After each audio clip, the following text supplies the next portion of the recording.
this is Governor Bobber. I like good day, doctors. George Allen here. Good day, doctors.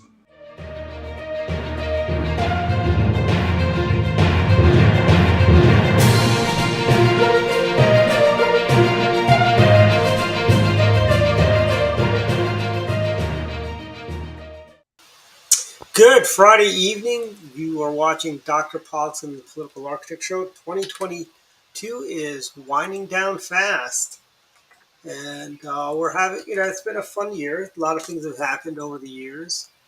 Over the past year, I should say. We had our highs and lows and more lows. But all in all, we've had a better year than Joe Biden's had. Let's just say that. The stock market, not doing too well. The Fed raised interest rates again.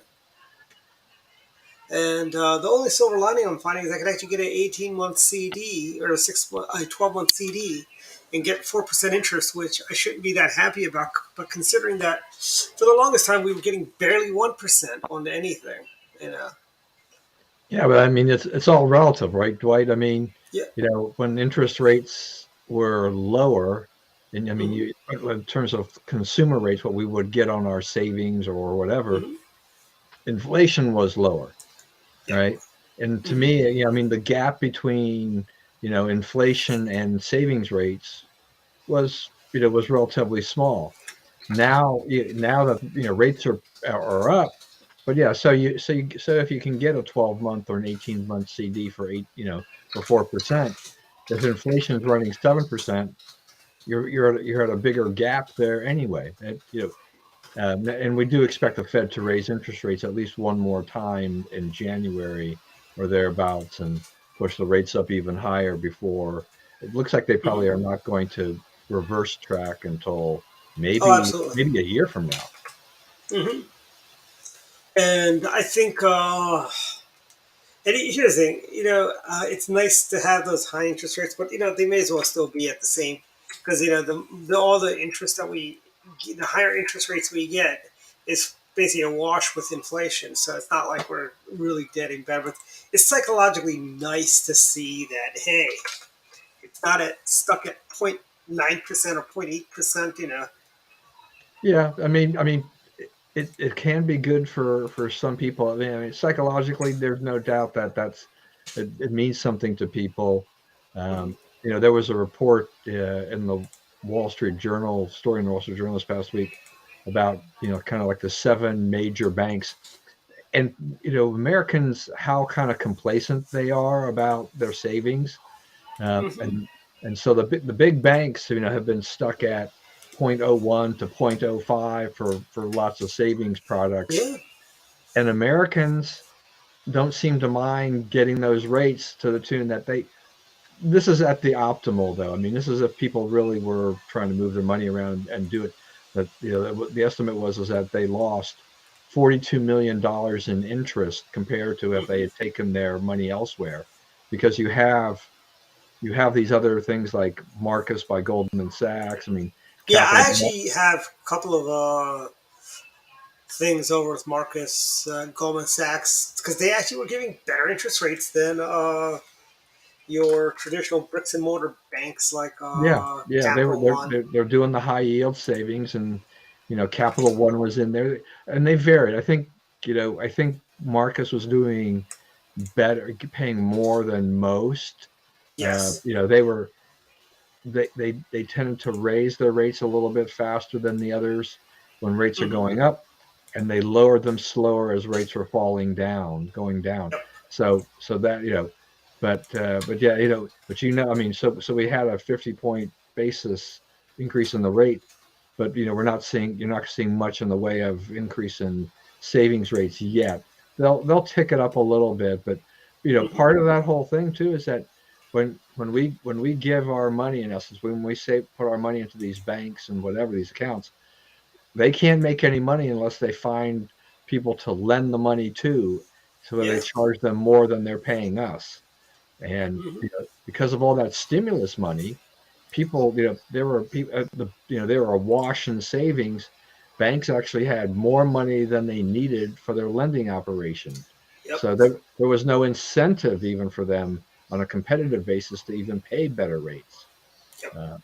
So yeah, I mean, even my son, my youngest son, has finally awakened to that. He called me the other day about, I think it was Wealthfront, which is kind of a robo advisor for investments. I Mm-hmm. mean, I think they said they pushed their rates up to 3.8, uh, which is great. I told them, remember, they'll pay you that, but what they're going to want you to do is they're going to want your money for investing purposes, so they can charge you a small fee for the investments that are just going to be done, really by computer algorithms and not by anybody, not by a person. So, yeah, you can resist that, I told him, but it won't hurt you to take that rate if you don't have a better alternative. And I've got no faith in robos doing it. I know Graham Stephan did a thing on his podcast about doing for a year. He did because there was a point when the stock market was going up, and a chimpanzee can pick stocks, and he picked the same stocks the chimpanzee picked, and he was doing really well. This year he didn't do as well, Yeah. with those chimpanzee stocks that he had. And I think this is really where, I mean, I was pleasantly surprised. I accidentally opened up one of my year-end statements, and I'm like, huh, I didn't lose as much as I thought I did. Yeah. And another one was the shocker of Washington. Huh? I made money on this. I'm ahead of where I was last year at this time. Yeah, well, I mean, you mentioned at the top there too about the stock market. I mean, there's definitely fears of recession, and it's washing over the market, and Yeah. stocks are taking a big hit, like everything else. And you Mhm. can't worry too much about that in the short term. The long term will probably still be fine, but it doesn't make Joe Biden and the Democrats' task any easier going forward. Mhm. When you've got this, Yes. we're seeing reports of layoffs virtually every day. Not just from Mhm. the tech industry, but from others, that they're kind of girding for a downturn enough that they need to cut costs now, their overhead now, to make sure that they stay afloat going forward. Yep. And I do want to do a little PSA of sorts for Joe Biden. Joe Biden thinks it's Africa is one country. He thinks it's the Republic of Africa. He's going to let Africa into the G20 and so on. So this is for Joe.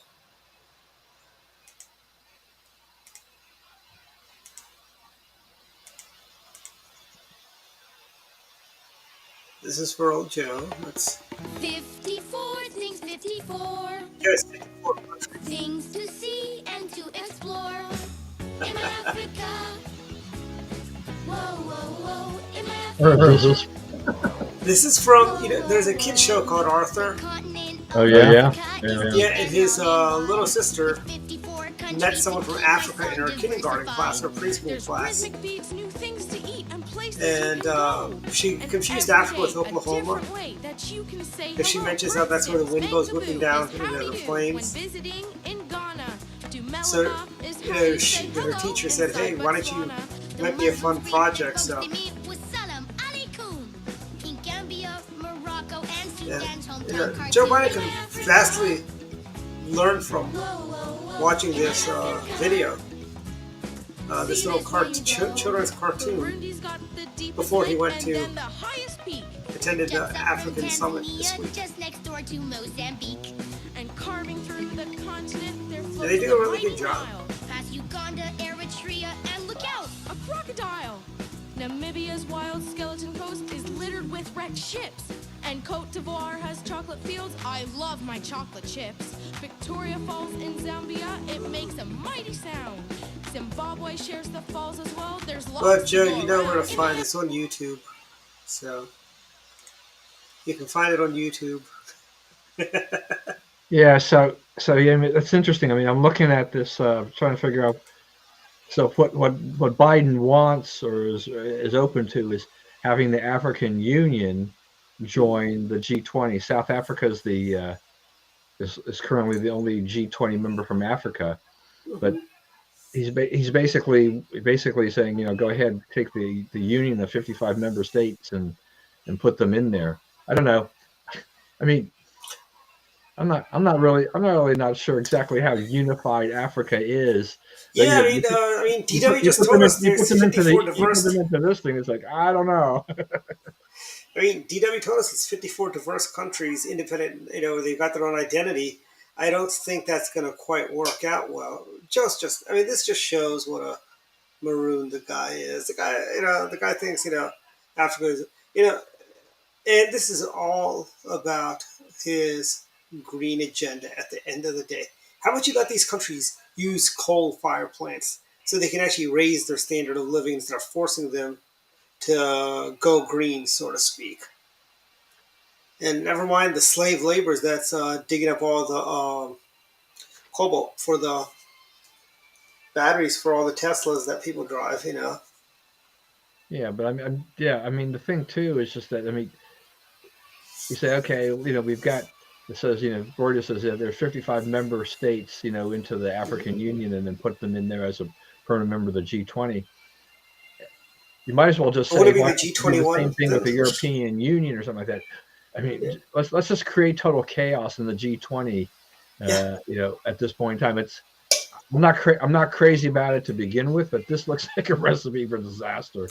Yeah. And I think we have too many countries in the G20, frankly. Yeah, well, that's my point. Is this it's unwieldy enough as it is, and I don't know. I mean, the Africa. I mean, I'm not saying a whole lot about, say, South America either, but Africa. You know, a lot of those countries are some of the most corrupt countries in the world, Yeah. Oh, yeah. and that you're going to basically invite this group as a whole into the G20. Yeah. How do these guys all get Yeah. I together and mean, look agree at the to? countries we have in the G20, okay?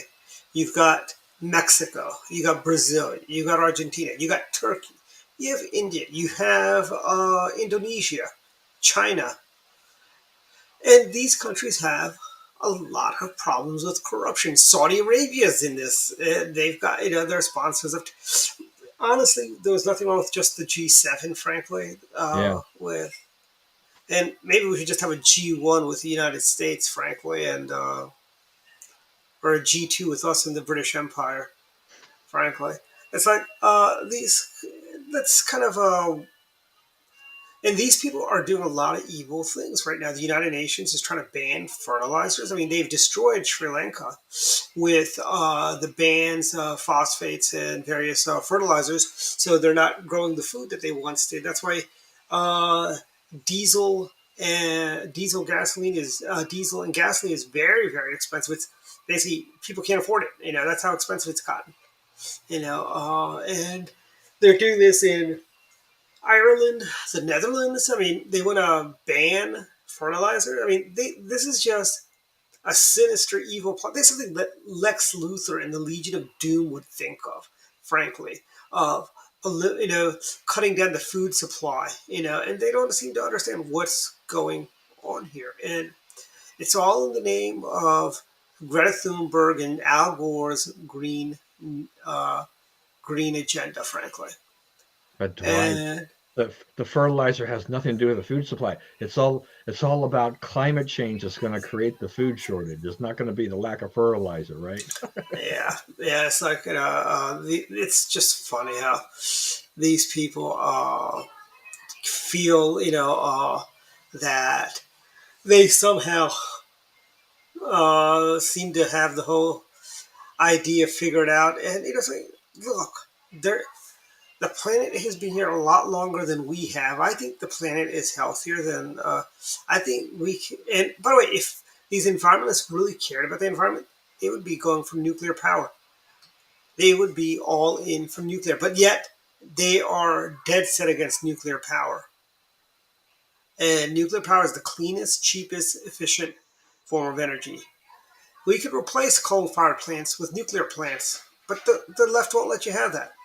And that's the biggest problem we have is, they think windmills and solar and so on is going to be so great for having using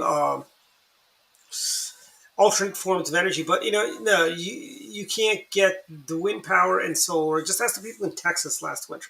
you can't generate enough power. You need coal, you need oil, you need nuclear. You got to have all the options on the table. You Yeah, know? I mean, and every situation is different. I mean, the environmentalists are, they keep trying to sell everybody on the fact they think that, it's going to be sunny all the time everywhere, and the wind's always Yeah. going to blow everywhere. And it's like, Hmm. no, we know that doesn't happen. I mean, our area Very here true. in the DMV, I mean, we get a fair amount of sunny days during the year, but we got tons of cloudy days. Yeah, I mean, look at Mhm. yesterday. Imagine Yeah, if you, I mean, how'd your solar panels do yesterday, John? I'm pretty sure it generated pretty much like at nil. Exactly.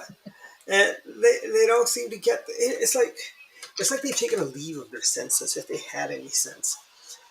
It's these folks, are very, very basically they're just short sighted. They don't know. They don't know what they don't know. Frankly, it's all about them, and it's all about saving the environment. But never mind that they're increasing poverty and starvation and hunger throughout the world. Or is that also part of their war on obesity by making people hungry and making food less available so people they'll solve the world obesity problem.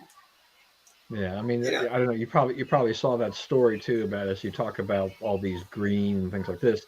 Where Stellantis, which was formerly, which was a combination now of what Chrysler and some other yeah, company, yeah, Volvo and think some other companies, they meshed them all together. They're gonna idle a Jeep plant, uh, partially because the cost of developing their EVs needs to be offset somewhere. So, there's tens of thousands of people that are probably going to lose their jobs because, Stellantis has made this big pledge towards EVs, yeah, which, because President Biden wants what, he wants an EV future by what, 2035 or something like yeah, that. So it, it, you know, Obama promised all these green jobs, and we really haven't seen them. I mean, yeah. and Biden is continuing to, Solyndra, anyone? yeah, People so forget about right, and under Biden, they're pouring all kinds of money into the green, agenda, but it's really just such a fake thing at this point, for what they're doing there. We're all going to suffer. Luckily, we haven't totally given up on things, and just to see the way it's going is really a shame. But we look at Europe. We've talked about Europe, and as you were mentioning too, you know, they need they're a prime candidate for using more nuclear power, not less, I right? tell you, the Germans shut down all their nuclear plants, right? What they should, and that's fine. You saw this war coming in the springtime with Ukraine, and the Russians were going to use their pipeline as a tool of war and weapon. Why didn't the Germans fire up? I know it takes time to fire up a nuclear plant, but come on, if they started in March or April, I'm sure they'd have at least two nuclear power plants online by now or more. I mean, it's not a. I mean, it doesn't take 6 months to bring a nuclear plant online. It does take time, but not 6 months. If they had brought back their nuclear plant, they would be energy independent right now. They would not. They could tell Vladimir Putin, "Go suck it," right now, instead of oh please give us some. Once it's kind of like it's like that Everybody Loves Raymond episode where he bought Deborah a bunch of pots so she'd let him go have golf, and the father goes, "I don't do that for me." He goes, "I don't do that sort of stuff." Yeah, and I don't think Merkel had completely shut everything off when all this stuff was going. I mean, with all this stuff that was developing, they you could see stuff on the horizon. It's like just stop the plans to close everything down, and Yep. you would be better off. But it's kind of like they're just they made this promise and they have to go to it. But yeah, Hmm. Germany should really look at just basically how much time and money it would take to restart their plants and Hmm. do that because they're being held hostage. All these countries are being held hostage by Russia, Yeah. and that's the last thing anybody really wants to have happen is to do that. I mean, they could go back to the future and do metallurgy. to solve their, solve their energy needs, and it's a real dirty process, you enviros, but that's what you're gonna, and they don't seem to understand that this is just Looney Tunes, pretty much. We can't have, they can't keep doing this sort of stuff, it's like these people think, make everybody equally miserable is the solution. That is not the solution.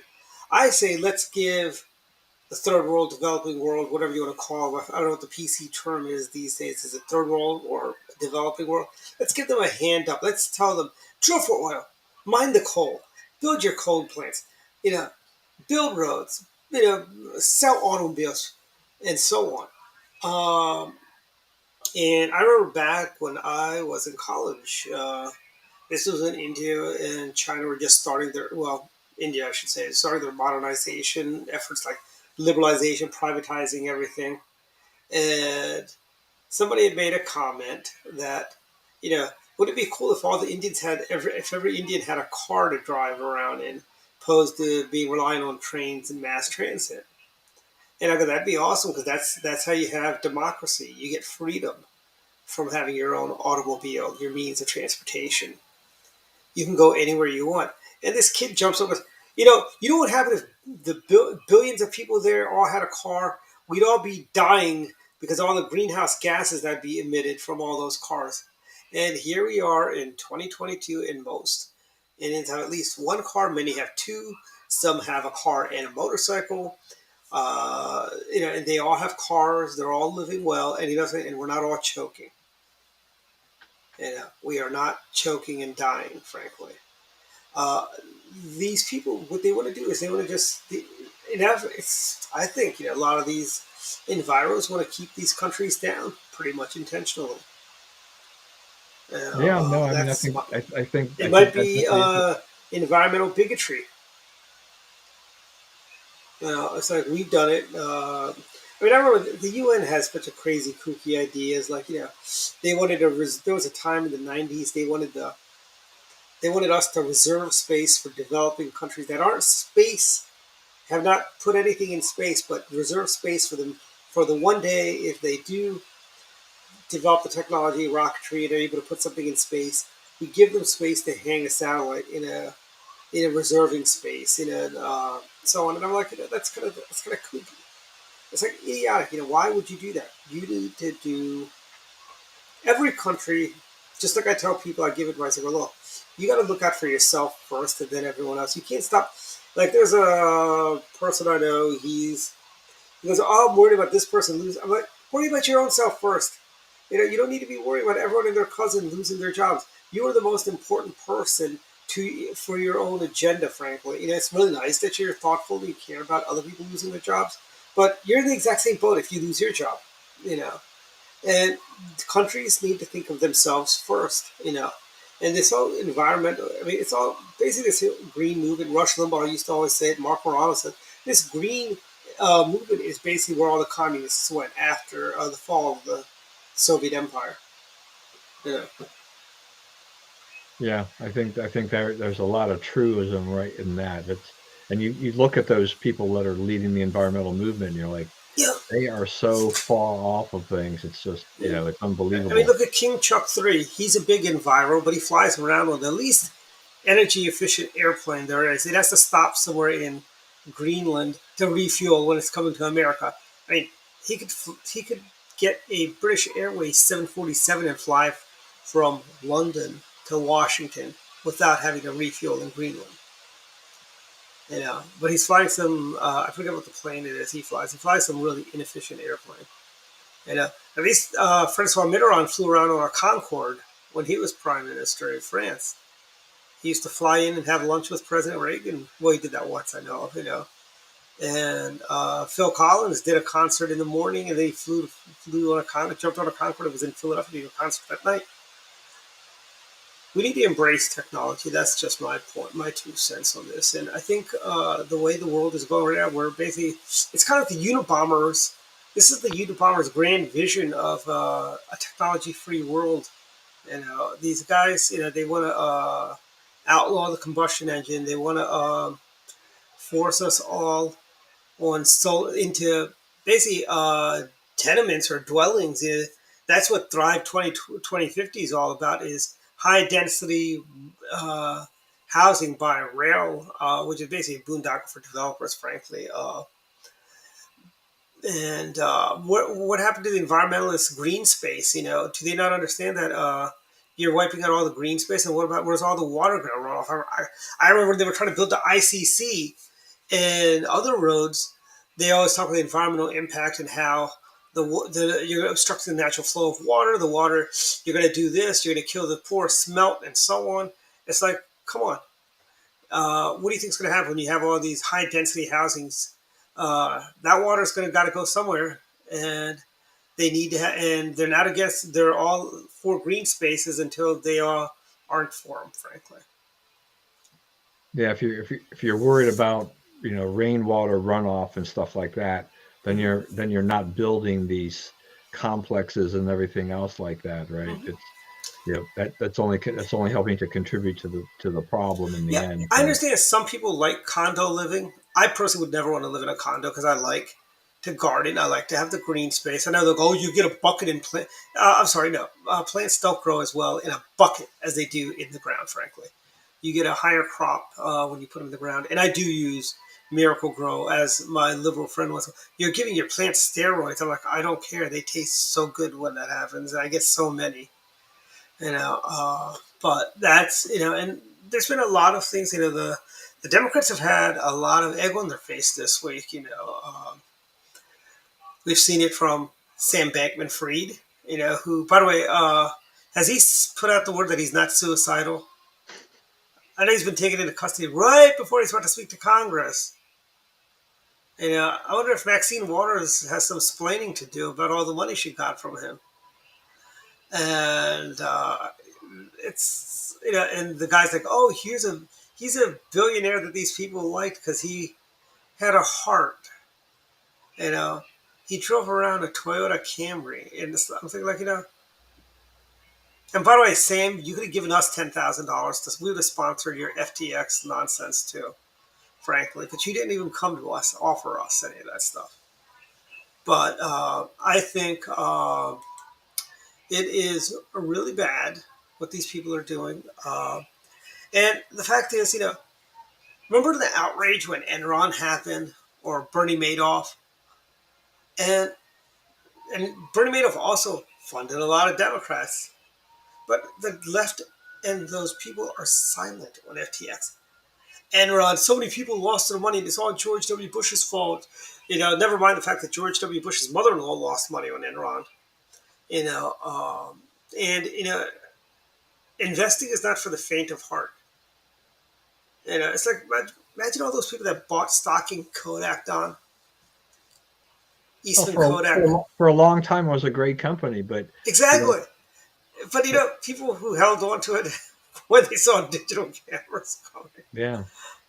Yeah, And but on SBF, I mean, this guy, what a charlatan and a con man. I mean, he's oh out yeah, there trying to be innocent. It's like, I really didn't have an idea about the day-to-day operation. I didn't have, I think people will be able to recover most of their money. I mean, the guy kind of taking over right now says, he basically says that Freed is Sam Bankman-Fried is this was a big con, just it was totally fraudulent.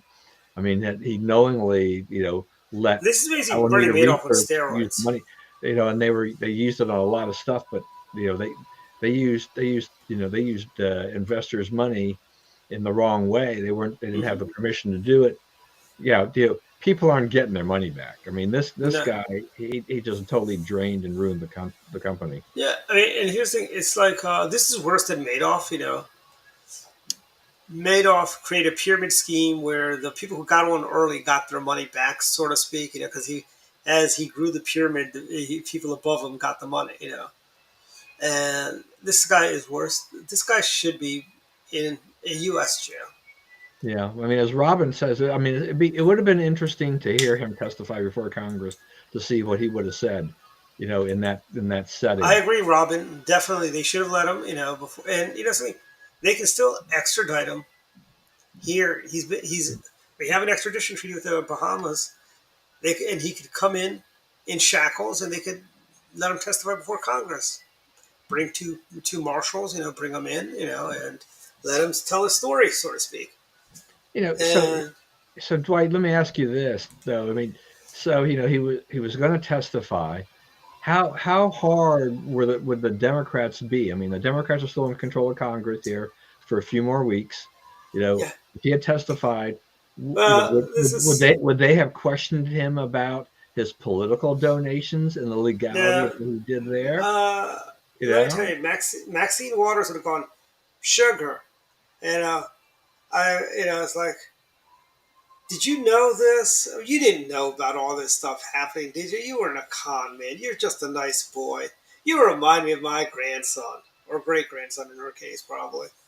Uh, these people would treat him with such kid gloves. It's kind of like it'd be embarrassing. It's like how they treat Mayorkas when he comes before Congress.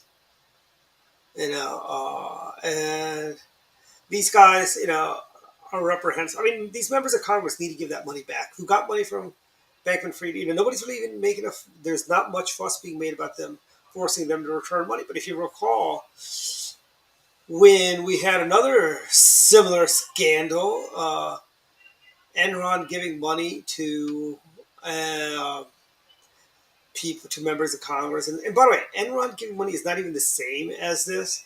But the outrage was there. A lot of members of Congress took that money that Enron gave and gave it to charity and stuff like that. And the fact that the way these people are just ignoring, it's their double standards on the left, frankly. And we know what our friend Chris Plant says about double standards in Democrats. They'd have no standards if they didn't have double standards. I'm not defending Ken Lay and Enron, but let's you got to be fair and even-handed, sort of. But that's something. I mean, the media has also pretty much have treated him with kid gloves, pretty much. MSNBC, CNN, and so on. Yeah, I mean, I think they're still kind of, you know, we don't, we can't believe that this 30-year-old kid managed to do all this, build up this company, and then basically wind up stealing it all, spending it all on personal things and stuff like Mm-hmm. that. Y- You know, it's supposed to be we're supposed to have learned lessons from Enron and all these fraudsters and the Madoffs over the years, Mm-hmm. but we haven't. I mean, and you know that this will probably result in some kind of regulation by the SEC on crypto. Uh, you know, people who support crypto for the most part, I mean, they like the fact that it isn't regulated, but that's also increases the risk, and we're seeing a huge collapse on the crypto side, Mm-hmm. for this. Especially, I've never quite understood, the whole thing about uh, how they create their own crypto. FTX has Yeah. their own crypto, everybody, and stuff like that. It's like, so exactly where is the value when you create your own crypto? It's like, are you setting the value? You kind of set the value, and then you let the market decide after that. It's Yes. it seems like completely phony Hey money. Don, this is going to be my crypto. It's the Dwight coin. It's got a happy face on it, and this is going to be my. And I'm going to say it's worth one of these is worth $10 million. That's pretty much how it's like. If you remember our friend Bill Lind, he used to talk about the tulip trades. They used to trade bulbs on the exchange until it's just a damn root. I really see crypto as a lot like the tulip trades and all that. And honestly, I don't. If the threat wasn't there of eliminating cash and so on, the digital dollar that Joe Biden through executive fiat pushed through this week, it's insane. This is all about. I mean, there's a reason why there's people that are older than us, Don, that never trusted banks. They would keep a large sum of money under their mattress or wherever, in a safety box, whatever. And this whole thing about the Biden administration wanting to get reports from transact. What is it? $600 if you take $600 cash out, they want that reported. I mean, in the Joe Biden economy, $600 is what it's soon going to be like a week's grocery with the price of gas as it is, and and it's very much a big deal, frankly. And that's I think why we're seeing more people going to crypto as a result of that. Yeah, yeah. I mean, I think that's true. I mean, that change that they pushed through where Hmm. transactions went from on from the all these different operations, the PayPal's and stuff like that, Hmm. all those kinds of things, fintech, to where it went from $20,000 was the threshold to $600. That's going to cause a lot of headaches, Hmm. and it does I think push people to alternatives like crypto. Um, Hmm. but I was Yeah, and, I, s- and I keep thinking about El Salvador and crypto, and then I saw that picture of our old friend Illyrio with his wife.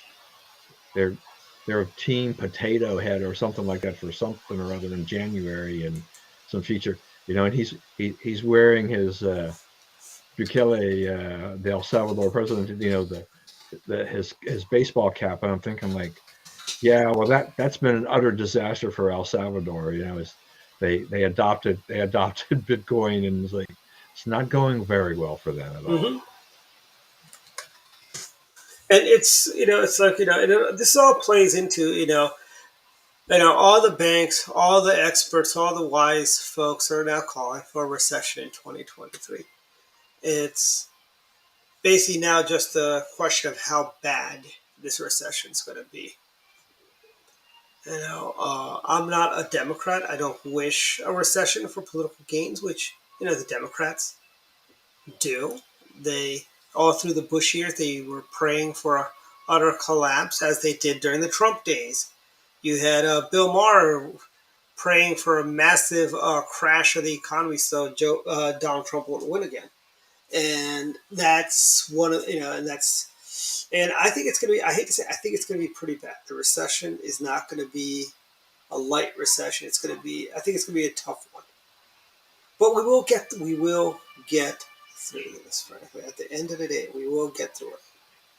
It's not something that we'll get through this. We will be going through this, and it'll be bad, but I think we'll get through it, and we'll come out on the other side probably stronger than before. But we need to make some sound fiscal policies. I think some of these members of Congress need to stop treating the Treasury like their own personal piggy bank on port projects. I mean, they've got. I mean, right now, and I don't see the rush of them pushing. They want to do that omnibus bill to keep the government going. And my view is this: there's no reason why you can't just shut the government down between Christmas and New Year's. No, most civil servants are on vacation. The government, you can keep the government shut down for 2 weeks and no one's going to miss it, frankly. I mean, a lot of people didn't miss it. Last time they shut the government down, when Chuck Schumer did it back in the Trump era, Trump days. Yeah, I mean, well, But even when the government is shut down, I mean, where then federal employees started going, oh no, we're losing our paychecks, but they always get the money in the end, right? they You know, do, yes. And remember I want to say it was the Schumer shutdown number one, where these two USDA employees started their cheesecake business, and they basically quit their government jobs because they were making so much money with their cheesecakes, which you can buy at Walmart, by the way. And they're local. They're I think out of Bowie, two sisters that are working for some government agency, probably NSA or USDA or something out there. Anyways, or some could be someplace downtown. Um, and I believe they were calling it. I forgot the name of the cheesecake. I want to say they were calling Bowie cheesecakes or something like that. And they got so popular, and so entrepreneurship grows, through, and that's another thing. We will see people working smarter when things go bad, and we'll see offshoot. We'll see new businesses crop up during recessions. There is money to be made during a recession. as many of the experts would say. I mean, recessions are part of an economic cycle. I mean, Yeah, it happens. Yeah. we've had them before. We will have them again. But Hmm. as you said, I mean, part of it is depends on how, how deep this recession will be. Yep. And Hmm. will it be longer duration or shorter duration? We don't really know, but we can see the beginnings, as I had alluded to earlier. It's just that we've had lots of layoff announcements coming up. Hmm. Uh, as companies are thinking that 2023 is going to be kind of a rough year for them, Yes. so they've got to bring their costs in line to be able to preserve their profits. Well, look, it's Jason. How are you feeling, Doctor Trot? I hope you're feeling better. I think Well, with the Dwight, we know the Republican convention last week was a super spreader, right? yes, it was, and I think Jason was patient zero. He was he was spreading the flu to everyone. We kid, Doctor Trot. We kid. And it was a good convention. Uh, and but it's this recession, and I wonder who Joe Biden's going to blame for the recession: Russia or Republicans, or perhaps both. Or does he blame somebody completely different? You know. Uh, and by the way, speaking of Russia and Ukraine, we're coming up on a year of that war. Yeah, it's amazing how, I mean, and we're getting into a period where it's going to, it's winter. It's, Hmm. the conditions are horrible, Yeah. and are only going to get worse for the next few months. So yeah, maybe there'll be some shelling on both sides, but I don't Hmm. expect much on the ground, Hmm. to go on with those kind of conditions. But yeah, this this whole thing, obviously, we continue to say this has gone on far longer than Putin had planned to go with This is this. like the Dominion Wars. The Yeah, Cardassians thought they'd have the Federation at their knees in a couple of days, and evidently the war went on for 3 seasons. yeah. And he doesn't seem to have an exit strategy here yet. Yeah. You know, Honestly, if Vladimir Putin were smart, what he'd do? He'd sue for peace. He'd say, "Yeah, I'll even give you back Crimea," you know, and then just go back and and he could come out as he could even do this. He could even declare victory, but he goes, "In my benevolence, I will be giving back Ukraine to the Ukrainian people, including Crimea, because I'm such a gosh darn it good guy." And he could save face, and it would end the problems, frankly. However, he's not going to do that because he's not a good guy. He's not very bright, frankly. And he is going to go to the bitter end, frankly. And I don't understand. And Robin has a comment, yes. yeah, Very true, Robin. That is true. We have a full scale invasion going on, and right now, in a few days, I think it's going to be even more because what is it? Title 41 is about to expire. 42. Except wasn't there 42, something? yeah, Yeah, I mean, 42, yeah, I mean, 41. yeah, it's and the news reports that I've seen are just, it looks like that people are they're ready. I mean, they're ready to Oh, really come it's kind of together. like the starting line at the New York Marathon. They're all lining up. Yeah, and once again, El Paso, Texas, a Democrat city, they're worried. I mean, they've had a hard time already with those that have come Hmm. across, and they're sort of, we can't handle this potential invasion coming across there once 42 ends. Um, so it's And you got the Biden administration now suing Arizona for building their own border wall. You yeah, you know, mean the those containers? yes. But those shipping containers, you can buy those really cheap. when I was doing the Ray Kroll story, Ray used to buy them for $1,000 a piece because evidently they can only use it for ships are only allowed to use those containers for I think 5 years, and they got to do something with them. So, and you know, that is sad. 120 Marylanders under 25 died. Wow, that's a big number, Robin. Yeah, I mean the fentanyl thing is obviously. I mean we're seeing lots of reports about you know teens getting kind of I guess what is it it's spiked or fake fentanyl or the drug there's fentanyl laced drugs that were they thought they were buying one thing but they were laced with fentanyl and then they OD'd on them and everything like that. Hey, Robin, would you like to come on and talk about fentanyl with us? I just sent you a link in Facebook. If you want, just click it and we'll bring you in, Robin. So if Robin wants to be on, I'll let him in. I'll bring him in. He's very But knowledgeable in the fentanyl crisis. yeah, but he brings up a question in a sense in my mind too is that will the new governor try to continue to make fighting opioids and all these kinds of things as much as Hogan had tried to do during his time. Well, I will tell you this, Robin.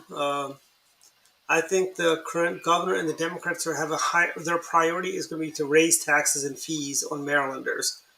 They're going to raise tolls. They're going to raise fees. They're going to bring back the Easy Pass fees. They're going to bring back the rain tax, the flush tax, you name it. They're going to bring it back. And they're going to raise our income taxes. And who knows, they may even raise the sales tax. That's how crazy and kooky they are. But Robin, if you want to join, I dropped a link in the chat. Hit the link and you can come on. But it's in Facebook, Robin. Your Facebook Messenger. Anyways, well, Robin, open up your Messenger on Facebook, and there's a link right there for you to click on. You click on that, and that's all you need to do, and you'll be in. Oh, that's right. You're doing this on your phone, so go to your Messenger on your phone. Oh yeah, if he's on there, he needs to go to the Messenger app. Yeah, so you need to go to the Messenger app, Robin. But anyways, but I mean, I'm glad that at least Robin threw that in there for the sake of. Yeah. I mean, fentanyl is becoming a huge problem, and we see news reports, but I don't necessarily see politicians, doing anything but giving it lip service as to what they want to do to solve it. That's true, and it is a crisis. And we're seeing, and here's the thing, you just have to touch the stuff. And there's a case in New York City where there was a random traffic stop where the police officer touched some fentanyl, and they had to bring it. They had to take her into ER real fast. Oh yeah, that's right. Yeah, you got to watch it. That stuff is so deadly. It's like just having any contact or breathing. I mean, people were afraid of anthrax. Remember back the anthrax scares of 2002, 2001. Okay, Robin. We'll talk after this, and we'll bring you on next week to talk about this stuff. We'll work it out. But you remember the anthrax scare? People were dropping, flour rolls, and people are saying, "Oh my God, that's anthrax!" That's anthrax. This is anthrax. And so on. And fentanyl is a lot worse than anthrax. And it's not a fun, and I think, that's going to be the big crisis for the second half of the Biden administration, I think, especially with this open borders. And they're soft on China policy. Joe Biden is soft on communism. I think we need to bring back Joe McCarthy's Committee on Un-American Activities, frankly. Yeah, that probably will never happen. Absolutely not. And I also wanted to make Spiro Agnew's birthday a federal holiday, but that's also not going to happen either. But I'll tell you this. Is there a statue of Spiro anywhere? No, but I want them to replace the Justice Taney statue with the Spiro Agnew. Yeah, I'm saying, look, I mean, if let's put Spiro up there. He's more ethical than Joe Biden. and he's right? the he's the farthest any Marylander has ever gone in He is the closest to ever becoming president than any other Marylander. Spiro doesn't have any ties to anything racist or the No, he was Confederacy. actually a reform. Spiro Agnew was actually one of the reform era governors. He actually called out the reprobates and racists within the Republican Party and cast them out. And a lot of them all went out and became Democrats. As his opponent that he beat in 1960, he did beat a devout segregationist racist Democrat in George Mahoney. And it's sad when they basically you have people like county executive Johnny O, who talks about weeding out the corruption in Baltimore County that's been around because of Spiro Agnew. Does that include the corruption that happened under the Jim Smith administration, where surprise, surprise, a certain councilman, his family would benefit from county property sales? They would somehow miraculously find out what was on sale and purchase it before it even hit the market. So I don't know, Johnny O. How about that? Was that corruption, or was that just Democrats being Democrats? It's really reprehensible that they say silent on Joe Biden's ethical violations, but they have to go all the way back 50 years almost to Spiro Agnew to make a point about corruption. Joe Biden, Hunter Biden, and the former mayor of Baltimore City, the former county executive of Baltimore County. Really? Do you have to go all the way back 40, 50 years to mention, or it's just, that was a very partisan speech, Johnny O. And basically, Johnny O is getting ready to run for Congress or governor because he may primary Westmore, who knows, in 4 years. He may run for Dutch Ruppersberger, may retire, and he may run and lose to Nicola Ambrose if she runs again for U.S. Congress in Maryland. So Johnny O, don't talk, glass houses. That's all I'm saying. Glass houses, Johnny. But yeah, that's my rant on Democrats in Baltimore County. I hadn't even thought about Dutch retiring. It seems like people like that will just go on forever. Yeah, it's like it's it is but it's Dutch really what he wanted to be was governor, but he didn't think he could beat Bob Barlett, so he ran for Congress in 2002. And then he probably thought he couldn't beat Martin O'Malley in a primary, so he didn't primary him in 4 years later. So Dutch is stuck being a member of Congress. And it's funny. Dutch Ruppersberger's dad was a Republican. Maybe Dutch can do the John Delaney then, right? Just try to run for president and then disappear. There you go, Dutch for America. I'll do for America what I did for Maryland too. But at the end of the day, I'll tell you this. Let me say something nice about Dutch, because I've actually met him a couple of times. He's actually a very likable guy, and until recently he was not this crazy lefty until the Democrats started saying they wanted to primary him with somebody like they wanted a Democrat in the mold of Jamie Raskin and Chris Van Hall, opposed to a Dutch Ruppersberger Democrat. And that's why Dutch went more and more to the left, so he could beat back a Democrat primary from the left, and he'd probably lose that primary, frankly. But it's Democrats behaving badly. That should be a new segment we do in the new year for us. Democrats behaving badly. I think we'd have content for every single show we do. Maybe Dutch should follow the Kirsten Sinema thing and declare himself an independent, see if he can avoid a Democrat primary and then win the seat, or try to win the seat that way. Yeah. There's a lot of, Angus King does that in Maine all the time, former governor, and, he's really a Democrat, but, it's like, I honestly, my view on independence is this: make a decision. You're either a Democrat or a Republican. Don't be in this wishy-washy land of, like in the neutral zone, frankly, pick a side. Cling on to the Federation. Well, I mean, I think yeah, I mean, the independents always are kind of, make me kind of wonder about some things there. I mean, Cinema Switch is obviously, she's made that political calculation in terms of how best for her to win re-election in Yep. 2024 Hmm. is to do that. That she thinks that she doesn't have to face a Democrat primary. The Democrats then have to decide, do they even want to throw up a candidate, at that point in time, and what will happen there. I mean, because she is going to be vulnerable in 2024. Hmm. Uh, and that if the Republicans can get their act together, but I think if Trump's popularity continues to wane, then maybe the Republicans can start making back some of the lost ground they had.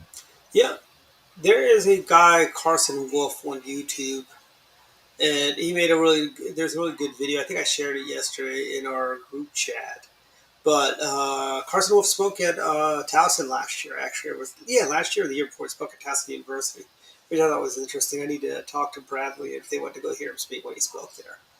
But the point is, we've got we as Republicans need to go back to our roots, frankly. And Ron DeSantis is the future of the party. Ron DeSantis, Mike Pence, I know it probably angered a whole bunch of MAGA people by mentioning Mike Pence's name. But Mike Pence was a fabulous governor of Indiana. He was a great member of Congress when he was in Congress. He was a really good vice president, frankly.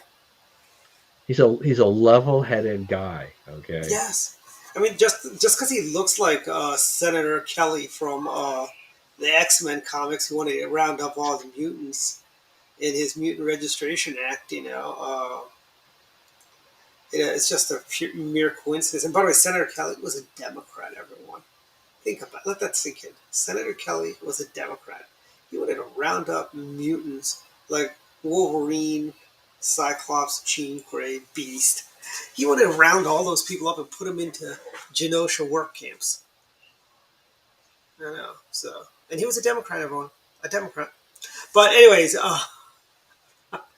I mean, we've had, it's been, we're getting close to the top of the hour. I think we've got Yeah. time for, one quick thing. And I think since we were talking about it, Ron DeSantis is leading President Trump in a lot of the polls now. Yeah. Donald Trump is not very happy about this. Well, Donald Trump, here's the thing. And I've had this conversation with a lot of people. Let me tell you, President Trump's policies were great policies. Yeah. President Trump's mouth and Twitter was not great. If he had spoke half as much and didn't tweet it, or only tweeted half as much, he'd be president right now. He would have gotten reelected. The fact that he keeps and the constant revolving door of hire, fire, hire, finally you do get to a point where you do run out of people that Uh, and I mean, he's had some bad people. I mean, he's had some good people in his administration. I know. Evidently, Mike Pompeo is now the head of the neocon wing of the Republicans. I'm like, wow, Mike Pompeo and neocon—that's kind of far fetched a little bit. I mean, Donald Trump became his own worst enemy. I mean, Yes. as you're right. I mean, the policies were good. They did a lot of good, but he couldn't control himself, Hmm. and he really cost himself the presidency. It's not that the election was stolen and all this other garbage and Hmm. nonsense. It's look in the mirror, Donald Trump. That is where the problem was, in that you could not control yourself, and therefore you cost yourself. You thought that the brashness and all the things that you said that kind of got your way into office, and Hmm. all the MAGA declarations. That's a great campaign theme. It was a stroke of brilliance. It really was great to Hmm. see, and the policies were fine. I didn't have a problem with most of the policies, but it's that constant barrage of stuff that you had to say. You didn't have to comment on everything, but you did want to comment on everything. You wanted the last Yes. word on everything, you know? That So, was the biggest problem. He had an opinion about everything. Yeah, I mean, how many people do we know that's just like, you make a comment and just let that be, right, or something. Hmm. But it's like someone then would say something else, and then Trump would have to say something else in response to that, and then start making it worse. Hmm. You know, I mean, honestly, if you look at it, the budget, right? He got a worse deal on the wall when he finally decided to sign the budget. Frankly, and then he had to broadcast his whole thing. I'm going to move money from DoD over to the wall funding. You didn't need to telegraph that. You didn't need to telegraph all that information. You do it after the deal's done, and that's really the smart way of doing things. But yep. Ron DeSantis, 2024, bring it home, Ron, bring it home. By the way, That's that same poll I think had Larry Hogan below 1%. yeah. I mean, it's still early, and there's going to be a Mm-hmm. lot of jockeying. There's going to be a lot of competition, but you know, Trump. I mean, he tried to strike first by making an announcement he's going to run, but after the election results from November, you know, whatever sheen that was left on Donald Trump has largely gone away. Mm-hmm. So Yep. he's not going to go into a 2024 campaign with a whole lot of strength behind him, a lot of wind at Yep. his back. So but you and I both know a ton of MAGA people who will live and die MAGA and Trump. Mm-hmm. There were probably some at the convention this last weekend, I guess. Yes, there were. There were some. And look, I think we need, because Ron DeSantis will deliver Trump policy for us. He will give you the MAGA agenda without Donald Trump. And it's just one of those things. It's like you got to move on. It's like that old Kenny Rogers song, right? You got to know Know when to when hold to them, know when to fold. fold them. Yeah. The whole If gambler. you want to play, yeah. Great movie, by the way. Everybody should go watch it. It's a trilogy. Actually, there's also a fourth. Actually, there is a quadology, I guess, because there are four movies. And Captain Sheridan from Babylon 5 was his sidekick in all of them. Or for some of you older fans, Scarecrow from Scarecrow and Mrs. King. I like that show. Yeah, that was a good show. That was back when TV shows weren't political and they didn't have a political message. Well, Which some would was say, well, that did. They were fighting the communists and KGB, so that they did have a political message. But no, not really. No. Was it's Mission Impossible? almost impossible to find a TV show that isn't political, doesn't have a political undertone, and Actually, I that's found there's the Goldbergs in Abbott Elementary are not as political. They're not as woke. What I do like is how Abbott Elementary they just confirm every stereotype we have for big city and public schools. You got that corrupt principal. You got that wide-eyed young kid teacher who thinks Joey B's gonna cancel out his student loans, and he did now. You know, and I do enjoy that show. I mean, there's so few shows, and I tell you, Nextstar's purchase of the CW is the biggest mistake. They've canceled all of the Berlanti verse, all of those shows I enjoyed watching, like Stargirl, The Flash, Superman and Lois, Legends, and they shelved. They're not doing the spin-offs that they wanted to do. They're all being canceled. Stargirl, after season 3, that should have been a 5, 6, 7 season show. It was a great show. That was actually one of the few Berlantiverse shows that didn't go woke on there. What I thought was funny, season 1, the villains were trying to implement this big, vast leftist agenda by mind control. There, one of the kids like, "Are we sure we're on the right side?"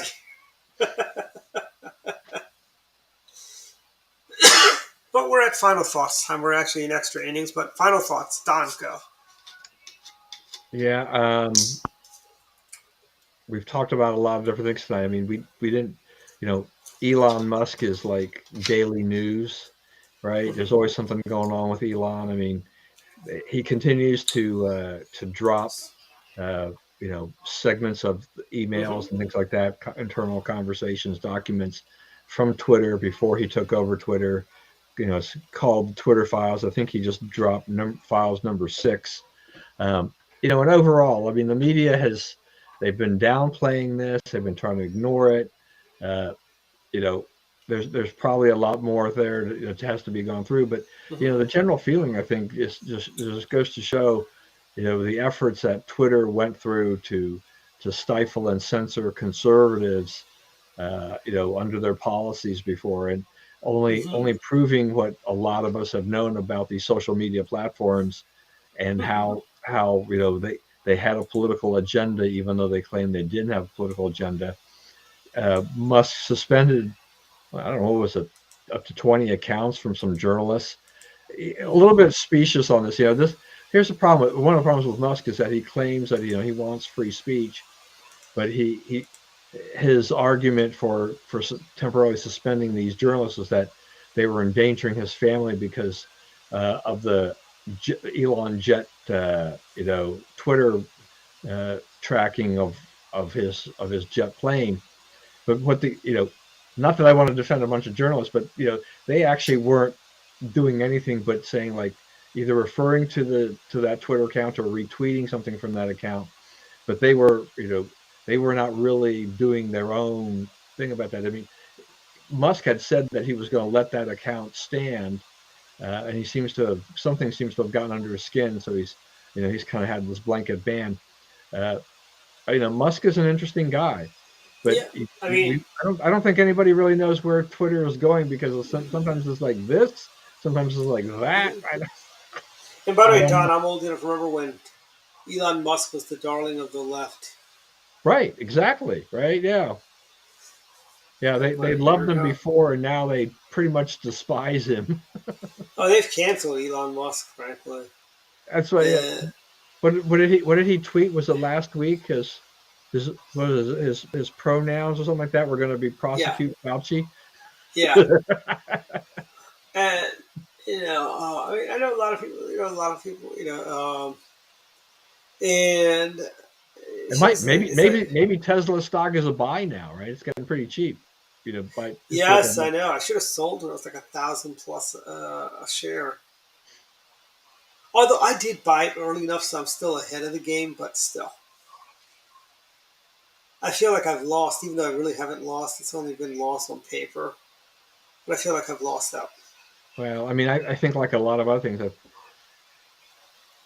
it's probably getting beaten down unnecessarily and unfairly. Hmm. I think there's when it's in this range, and it may be able to go a little bit lower, that's an opportunity for people to pick that up. I think you know, Musk has done a tremendous job of, with his cars, and I think they'll continue to be, they'll sell well. Hmm. The administration has surely set up EVs for very nice, sales runs with all the incentives they're doling Hmm. out with our money.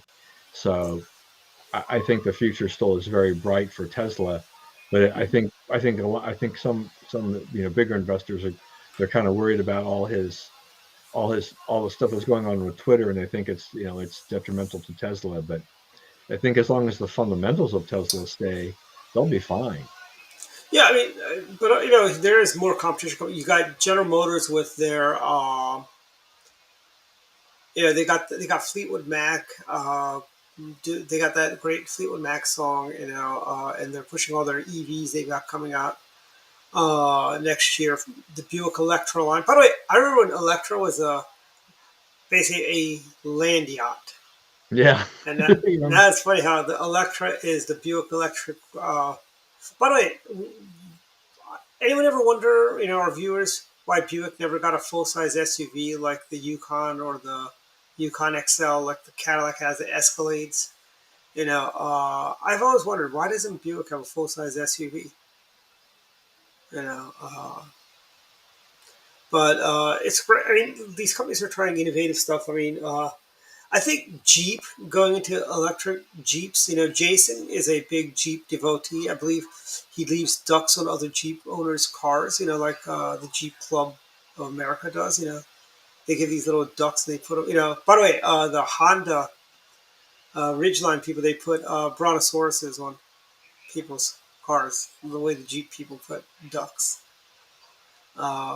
Yeah, I know. I never knew about that either. But I got a friend of mine in Florida. He's got a Honda Ridgeline, and he was telling me about that. I'm like, huh, that's interesting. Maybe it's Yukon. People should put something on the windows or something like that. Maybe a tip to where the cheapest gas is. That's why you have a Gas Buddy app. Yeah, I know. I don't use Gas Buddy though. Like I don't like using GPS. I kind of like using the Force to find my way around, navigate around, and cheaper gas. Although I do know where all the cheap gas is. You go to Wawa's for the cheap gas. Go to Costco Wawa's. most of the time. Yeah, but Costco's always has long lines. And you gotta go there early in the morning. My wife, she was making a run out to that area, out to the Columbia area. She wanted to get something out at Hobby Lobby and stuff like that. And one day she planned to go. She said, "I'm going to go to Costco early. Try to get there at between 7 and 8. When do For they the open gas. their pumps? When do they open the pumps? They That open early? the pumps at 6 or 6:30. Oh, really? Okay. Yeah, Why don't they should open their stores at 6:32. I think. yeah, that'd be nice. But so I miss the senior. I miss the senior hours. I really yeah, do but miss those. yeah, I think Young would concur with you today. She said she was over at the Gaithersburg Costco and it just stressed her out. Yeah. But although there are a lot of good finds at Costco's right now, they got good deals on iPads and Macs and iMacs. Really good deals. If you're looking, if you haven't finished your Christmas shopping like some people, or your Festivus or Hanukkah shopping, Yeah, and Uh, I mean Costco stock is probably a pretty good deal these days too because that's gotten beaten down as well. So yeah. And I will say Costco's is so much better than. By the way, I think this morning I went to Costco's and I thought it was funny how everyone's just like hurting. It's like I'm like, what is this Black Friday? Everyone's gonna stampede for stuff. yeah, I mean the foot traffic in Costco just is always pretty strong almost everywhere you go. One thing I think Costco should do is introduce paper bags or plastic bags. Frankly, I would pay for the use of those bags. Frankly, it's just so much easier to put. I don't think if you can buy one of their big Costco carrying things, but yeah, it's still kind of. I'd rather I mean, I have mean, the. well, I mean, we've got bags like that from Costco. We've got them from IKEA and all those kind of things. They're in our cars, so we just wheel the cart to our car, put them in the Yeah, bags in the car, and then that's it. We don't do it in the store. We just do it, in the parking lot, and yeah. then carry the stuff inside the house. And but another thing Costco's could do, which would make life easier, like how at Safeway and Giant you could just take the gun and shoot the stuff, and you don't have to like move stuff out of your cart onto the scanner, right? If they did that at Costco's, that'd be great. Because you gotta unload the cart, put it on there, then you put the stuff back in the cart again. If I could just zap everything in the cart, that'd be great. Yeah, because I don't, I think Sam's Club, they have lots of self checkout lanes, Hmm. but they have a handheld scanner, so you can just do that. So they don't have, they're not. They do their things a little bit differently because Costco is that's what a lot of other retailers do is that they want you to be able to put it into that bagging area so that they can Yep, determine that the weight of the product matches what you yep. scan theoretically, make sure that you're not ripping them off. But Hmm. Costco's, I mean Sam's Club, part of their fraud, try to their theft detection is Hmm. you can't leave the store without having your receipt scanned, and then they usually scan a few items as a check to make sure Hmm. it matches up, and then they Yep. let you go. So there's different Yeah. there's different And I ways tell of you, with Costco's, many times if you go there early enough, there's usually a couple of employees there that do have those scanners, and before they'll just come up to you, they'll just zap right, everything in right. your I mean, cart right, for right. I you. mean, and they're pretty good because they see if you've got the water. Yeah. You don't want to pick up the water and do things. I didn't realize the first time I bought water at Giant at one time, right? I didn't Hmm. realize that all I had to do was press the button on the checkout thing and Yeah. find the water and hit that and tell them how many I bought. Yeah. But yeah, But usually they're pretty good. Depending upon how busy they are, sometimes mhm. they'll scan almost everything in your cart for you, and then all Yep. you gotta do is pay and go. Yeah, that's the best. Yeah. I don't know about you, but it's what I think is funny is I grew up drinking tap water. Now I never drink tap water. Has tap water? I don't know. Maybe tap water just doesn't taste as good as it does, or we didn't care, or my parents were just didn't want to buy bottled water. Yeah, I mean, I'm drinking bottled water, whether or not it's the purified water or the spring Yeah, water. But that's same. I never drink tap water unless Yeah. that's what's being served at a restaurant, right? That's why I don't drink the water at the restaurants because it is tap water. Most. And you think places like Cheesecake Factory would give you Perrier, frankly? Yeah, yeah, because I've been in a little higher quality restaurants where when you ask for the water, it's actually they'll actually pour it out of the bottled water into your glass for you, right? Yes. So you know what the source is and all. Yeah, my friend Sabrina would say, "How do you know they didn't just fill it up from the tap and just bring it here in the bottle?" All right, I've said enough. I'll turn it over to you. Okay, my final thoughts. Thank you, Maryland Republicans. I was elected third vice chair last Saturday. I will do my best to represent you guys. It was a lot of fun, and I hope to hear from all of you. I gave out my cell phone and email address, so I hope to keep the cards and letters coming, as Sven Gulli would say. Yeah, that's You right. know, I should have said congratulations to you earlier. yeah, I mean, it was great. I mean, the morning was a little rambunctious, little shades of 2011. Don, remember that convention? All we needed was Rick and Flary's brother to come around and knock people's cameras out of their hands and punch people in it. I don't know why it just strikes me to a Family Guy bit where you know how they have that chicken coming in or whatever. Yeah, I could that'd be a funny animated. Anyways, but other final thoughts is the year is coming to a close. Uh, we were the first we our first show in January will be our awards and prediction show. It's a lot of fun. Our loyal listeners have gotten, as well as a bunch of select writers around the country, I should say, got the Mailchimp link to submit their thoughts on what they on awards we're giving out. So that'll be coming up soon uh, in January for our first show in January. So. And let's see what else. I haven't finished my Christmas shopping yet, so please don't be out on the road tomorrow because I'm going to be on the road. So, but I'm going to go early in the morning because I think everything opens up at 8. So I'm going to get there early. What is they opens? I'll be in and out in 15 minutes.